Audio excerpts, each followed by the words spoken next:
बुध प्रदोष व्रत कथा। बुध प्रदोष व्रत में केवल एक बार भोजन करना चाहिए। इसमें हरी वस्तुओं का प्रयोग किया जाना जरूरी होता है। यह व्रत भगवान शंकर को अति प्रिय है। शंकर जी की पूजा धूप बेलपत्र आदि से की जाती है। प्राचीन काल की एक बात है, एक पुरुष का नया नया विवाह हुआ था। वह गोने के बाद दूसरी बार अपनी पत्नी को लेने के लिए ससुराल पहुंचा और उसने अपनी सास से कहा कि बुधवार के दिन ही पत्नी को विदा लेकर अपने नगर को जाएगा। उस पुरुष के सास ससुर साले सालियों ने उसे बहुत समझाया कि बुधवार को पत्नी को विदा कराकर ले जाना शुभ नहीं होता है, लेकिन वह पुरुष अपनी जिद से टसे मस नहीं हुआ। विवश होकर सास ससुर को अपने जामाता और पुत्री को भारी मन से विदा करना पड़ा।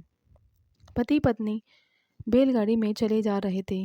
एक नगर के बाहर निकलते ही पत्नी को प्यास लगी। पति लोटा लेकर पत्नी के लिए पानी लेने गया। जब वह पानी लेकर आया तो उसकी क्रोध और आश्चर्य की सीमा न रही, क्योंकि उसकी पत्नी किसी अन्य पुरुष के लाए लोटे में से पानी पीकर हंस हंस कर बतिया रही थी। क्रोध में आग बबूला होकर वह उस आदमी से झगड़ा करने लगा, मगर यह देखकर आश्चर्य की सीमा न रही कि उस पुरुष की शक्ल उस आदमी से हूबहू मिलती थी। हम शक्ल आदमियों को झगड़ते हुए जब काफ़ी समय हो गया तो वहाँ आने जाने वालों की भीड़ एकत्रित हो गई। सिपाही भी आ गया। सिपाही ने स्त्री से पूछा कि इन दोनों में से कौन सा आदमी तेरा पति है। तो वह बेचारी असमंजस में पड़ गई, क्योंकि दोनों की शक्ल एक दूसरे से बिल्कुल मिलती थी। बीच राह में अपनी पत्नी को इस तरह लूटा देखकर उस पुरुष की आंखें भर आई। वह भगवान शंकर से प्रार्थना करने लगा कि आप मेरी और मेरी पत्नी की रक्षा करो। मुझसे बहुत बड़ी भूल हुई जो मैं बुधवार को अपनी पत्नी को विदा करके लाया।